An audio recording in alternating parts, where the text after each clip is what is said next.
कैसे कैलकुलेट करेंगे? tan of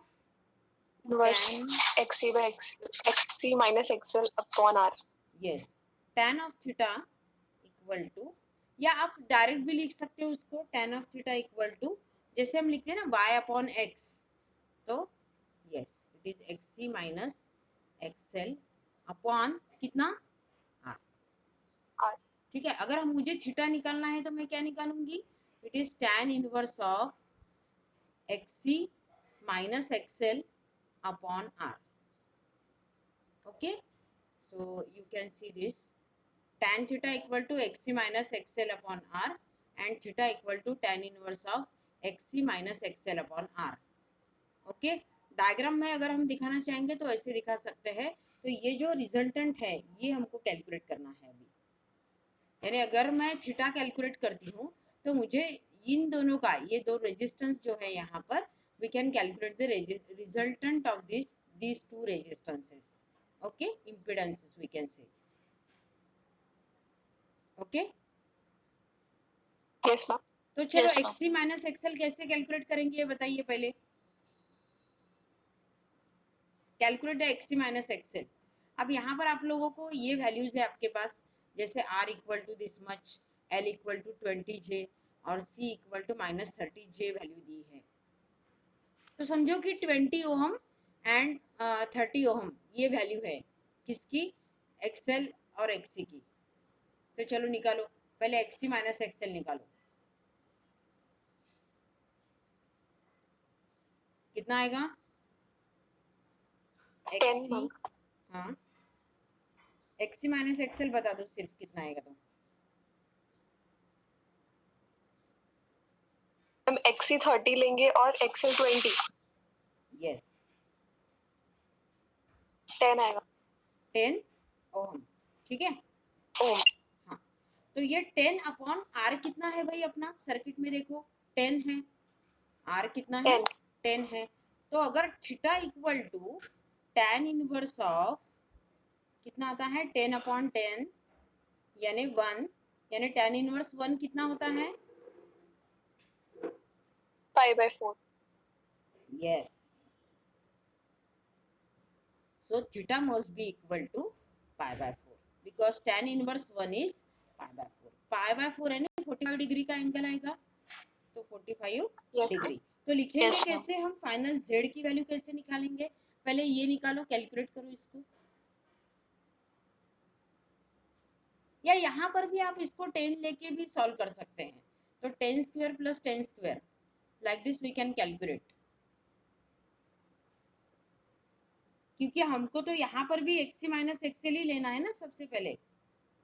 तो ये तीन कैलकुलेट करने की वजह, अगर आप पहले xc माइनस xl लेते हो यहाँ पर, तो it will be easy for us. So the value will be in that case under root of 10 square plus xc minus xl अभी कितना आया है? 10. So it is 10 square again. So 100 plus 100 यानी 200, यानी 100 इंटू 2, तो वो आएगा 10√2. और एंगल कितना आएगा अपना? 10√2. पूरी वैल्यू कैलकुलेट करो कितनी आएगी. वो √2 की वैल्यू कितनी होती है? 1.414. हाँ, तो चलो मल्टीप्लाई करो 1.414 से, यहाँ 10 से मल्टीप्लाई करो. 14.14 मैम. ठीक है, इनटू एंगल कितना है? 45 डिग्री का एंगल आया, तो ऐसे लिखते हैं उसको.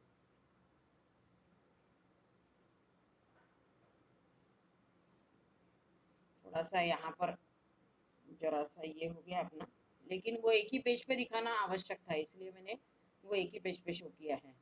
सो the value of z is calculated as 14.14 और एंगल कितना आया है अपना? 45 डिग्री. ठीक है, यहाँ पर एंगल 45 डिग्री आया है. So we have to write like this. तो ये जो जे ऑपरेटर से हमने वैल्यू कैलकुलेट की है पूरी यहाँ पर, वो देखो कितनी काम की है ना.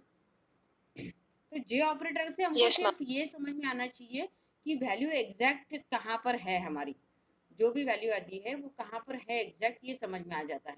So this value angle 45 degree यानी फर्स्ट क्वाड्रेंट में आएगा वो. तो इसका जो रिजल्टेंट बोल सकते हैं आप, वो एग्जैक्ट ये थीटा इक्वल टू 45 डिग्री है ना. सो राइट डाउन हियर 45 डिग्री. तो जो भी हमारा जेड न्यू निकलेगा वो जेड कौन से डायरेक्शन में रहेगा, ये पर्टिकुलर डायरेक्शन में रहेगा।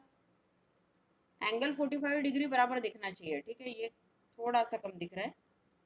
ओके, तो this value of theta Z can be calculated like this, ठीक है। अब we know the value of voltage, we know the value of impedance यानी रेजिस्टेंस की वैल्यू हमको पता चल गई है, ठीक है। तो अभी हम क्या कर सकते हैं, तो रेजिस्टेंस पता है, वोल्टेज पता है, can you find out the current?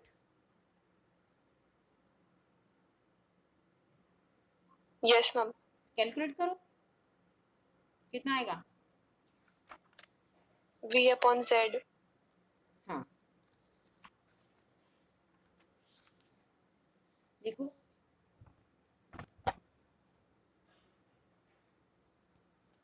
Ma'am voltage कितना दिया था? 240. 240 और एंगल 0 था।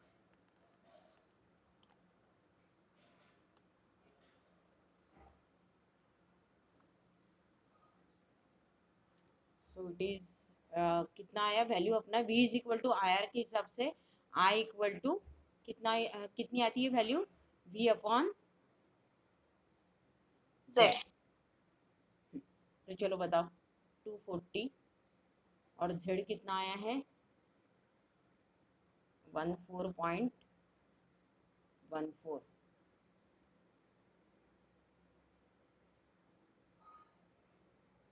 फेज बाजू में लिख के रखो, फेज कितना आया हमारा 45 डिग्री, ये फेज है।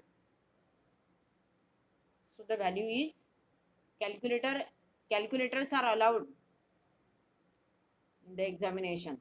मैम 16.7. कितना? 16.97. एक जन कोई तो भी वैल्यू बताओ, मुझे सुना ही नहीं दे रहा है। मैम 16.97. 16.97। Yes, ma'am.